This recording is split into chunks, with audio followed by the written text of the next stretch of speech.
Okay, so this week we're going to continue talking about argument, and you'll see from your assignment handout for your second formal essay that you'll be writing an argument, an argumentative essay that will be based around a specific piece of media, and you can read through that assignment handout and let me know if you have any questions. But you should get an idea of how to go about that assignment as we move through this lecture. Okay, so we've talked the last 2 weeks about different aspects of rhetoric and what that means. We've talked about the 3 appeals of argument and how you can appeal to your audience, the different methods for doing that throughout your writing.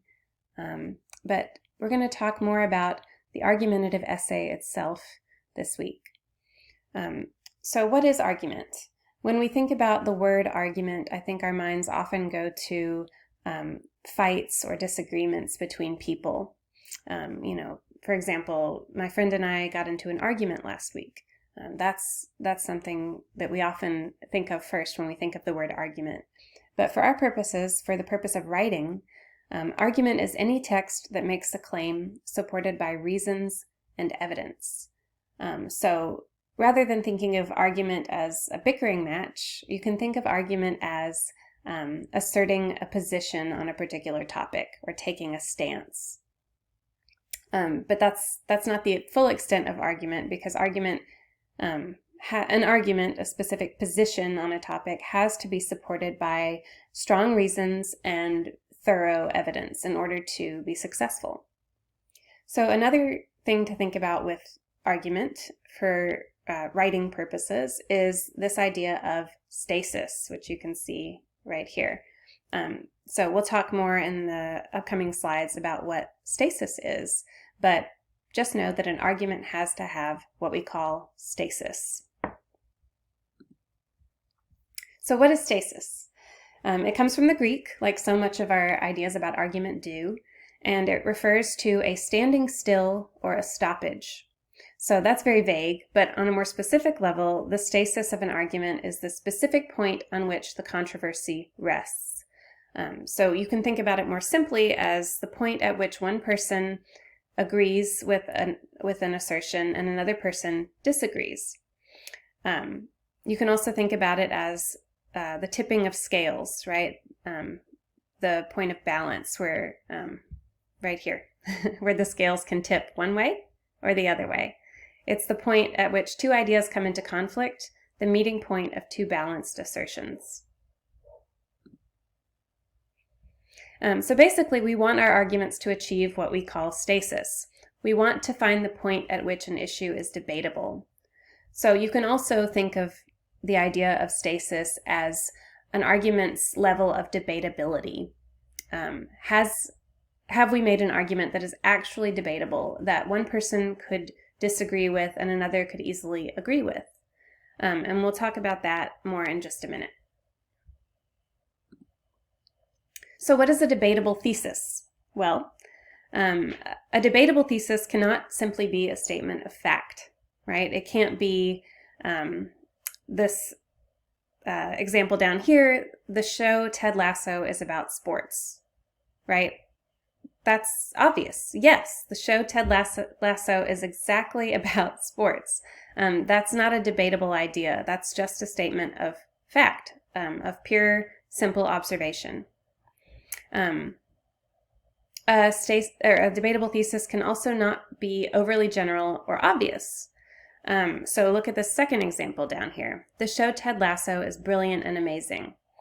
Now, let's look at this for a minute. That is debatable, right?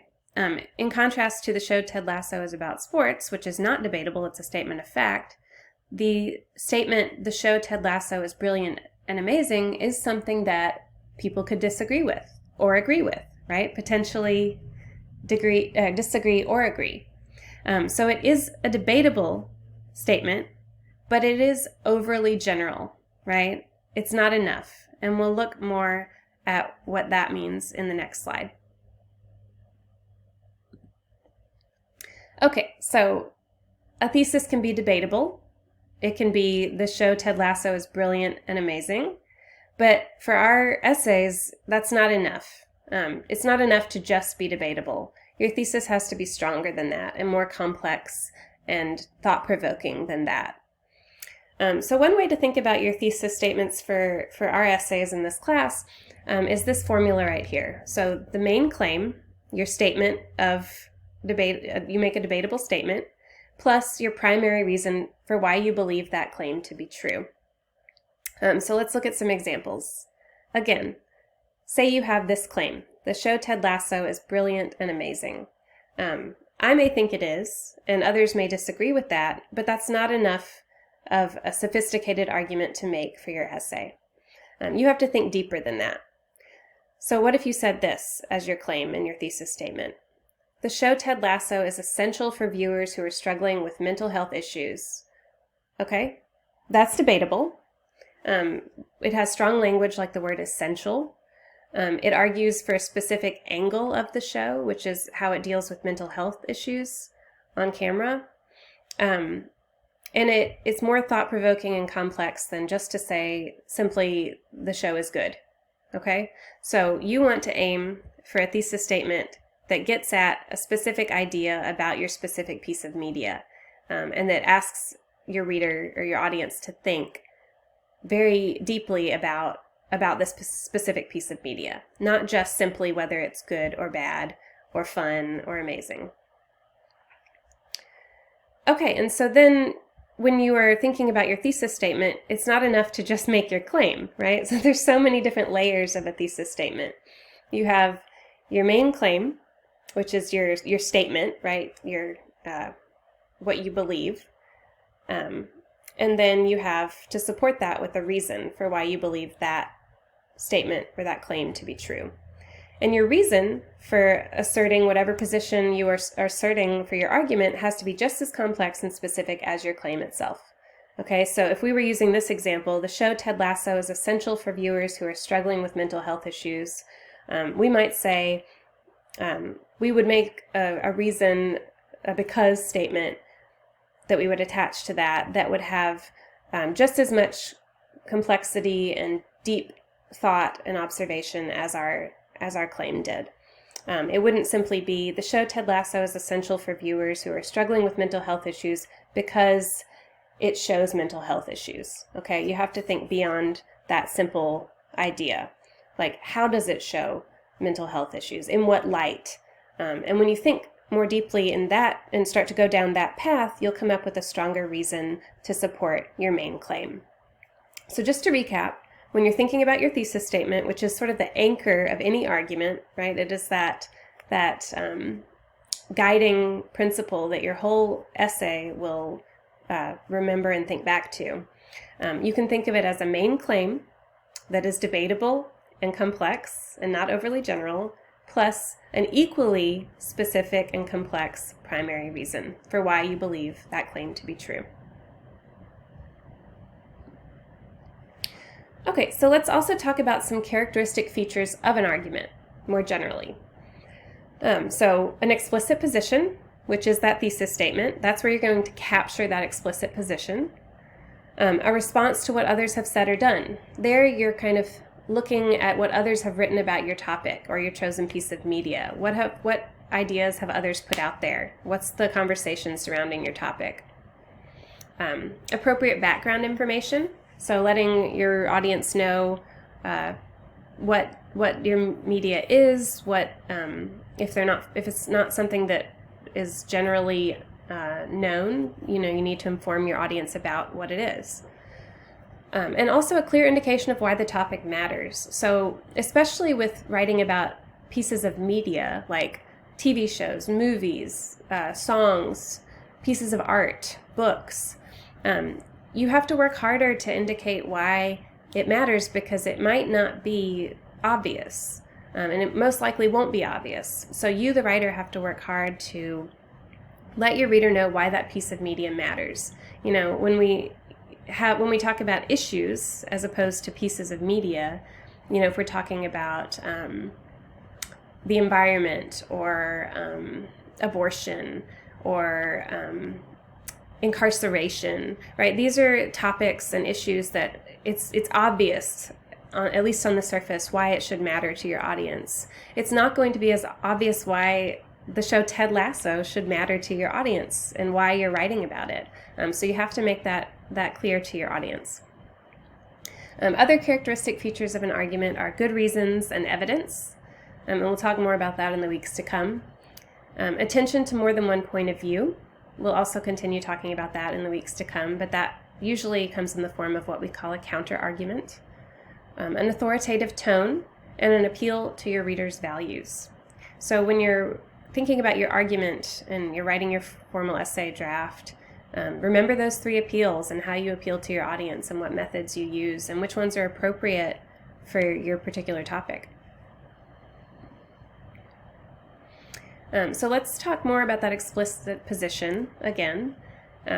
This is, again, thinking about your thesis statement or the position that you're going to take on your topic. Some things to remember. Most issues are complex, right? Nothing is black and white or simple, especially in our world now. You want to state your position as clearly as possible. So rather than trying to make it fancy, you can still have a complex position on an argument while stating it clearly for your reader.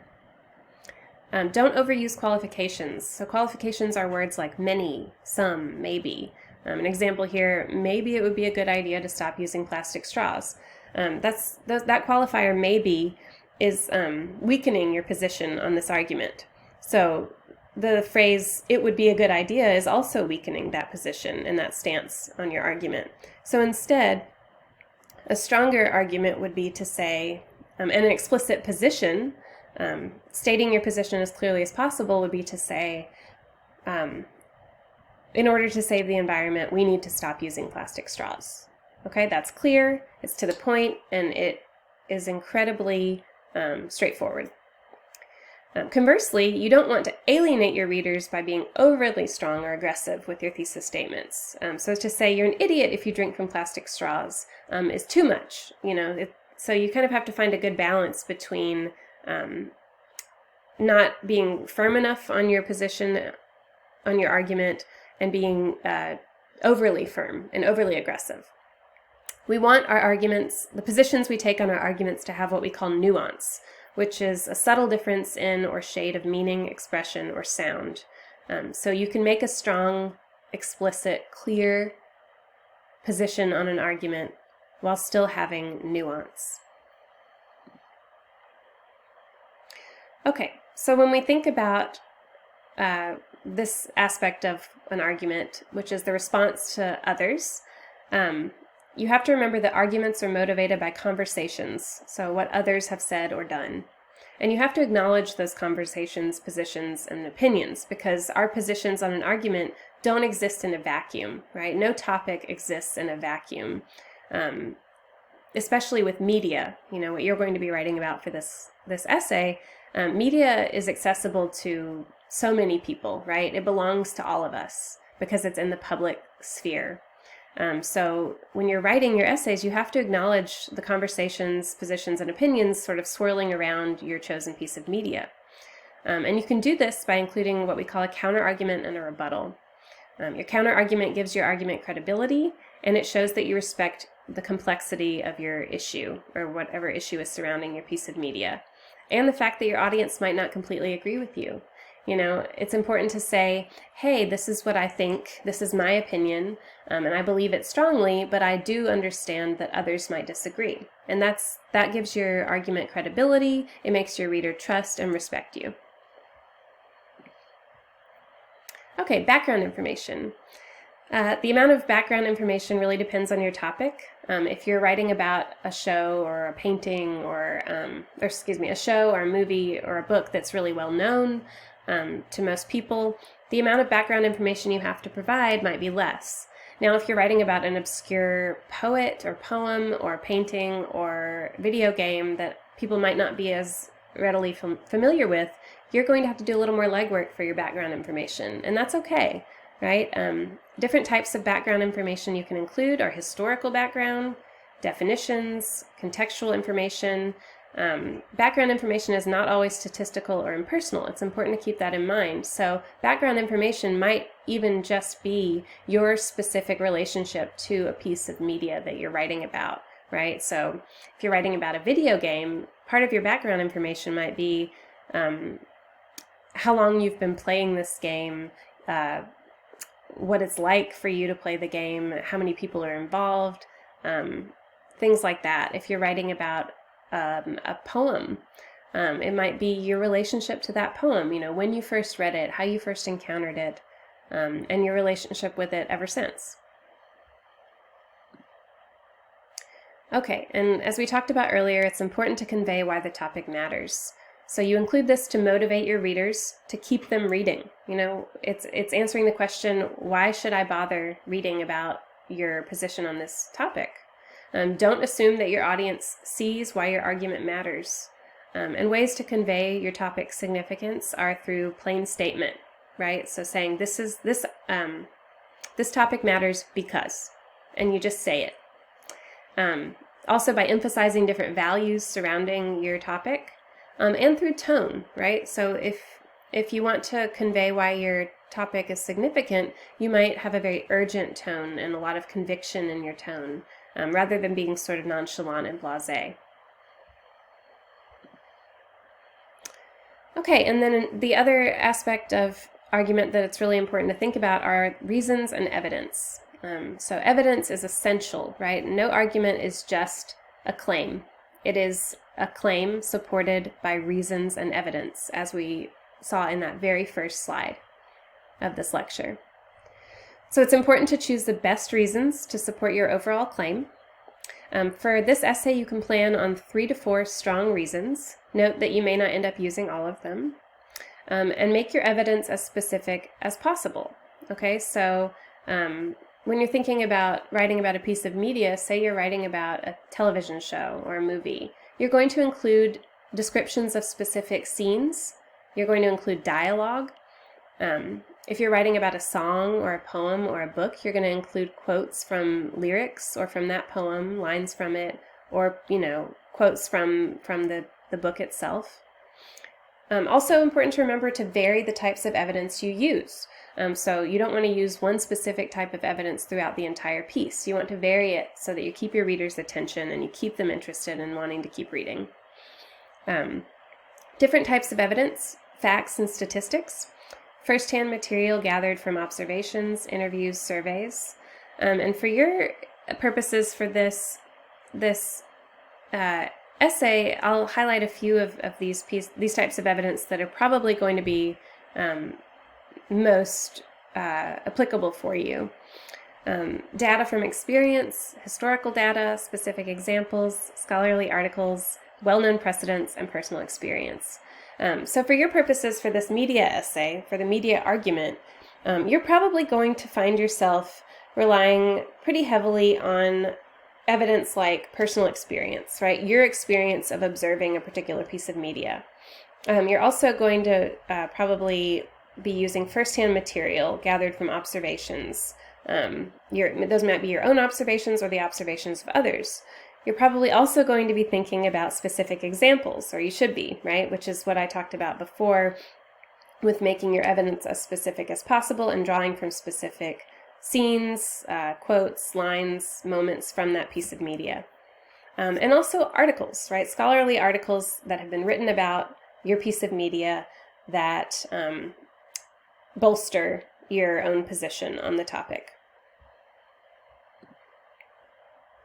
So you also want to have an authoritative tone when you're writing an argument, but you need to appear reasonable and rational. Okay, so remember that it's important to think about how your audience perceives you through your tone, and make sure your tone matches your subject matter. And then your appeal to readers' values. This can be either implicit, kind of subtle, or very explicit, very obvious. And your appeal to readers' values will be through references that you make, examples, through rhetoric, like we talked about last week. And it's important to imagine who your audience is and what you imagine their values to be in order to appeal to those values. Okay, so what do arguments actually look like on the page rather than the more theoretical ideas we were just talking about? When you're writing a draft of an argument, remember to think about that larger conversation surrounding your topic. So what have others said or written or thought about this particular piece of media? And think of your draft as your chance to chime in on that conversation, that larger conversation, and say what you think about that piece of media. So remember that you're contributing through your writing to a larger conversation. Again, your ideas and this piece of media that you're writing about don't exist in a vacuum or just in our class. You're writing to a larger conversation and speaking to that larger conversation. So when you're writing a draft, the first thing to remember is to let your thesis be your guide. It is that guiding light throughout the entire draft. And then determine a strong order for presenting your reasons. Remember I said that you'll probably want to come up with 3 or 4 good solid reasons for supporting that thesis. Brainstorm possible evidence and examples you could use to support those reasons, and then choose the very best evidence to include. Then you're going to want to draft a counter-argument and a potential rebuttal. And then remember that you can once you've got the body of your essay set with your thesis, your reasons and evidence, and your counter-argument, you can go back in and figure out your introduction and conclusion. And we'll talk more about that in the weeks to come. But for your draft, just focus on getting a good solid thesis and reasons and evidence on the page, and the rest will follow. Okay, so put it all together, smooth out any abrupt transitions between paragraphs, and remember to proofread your draft for typos and spelling and grammar errors. And I will be looking forward to reading your early drafts of Essay 2.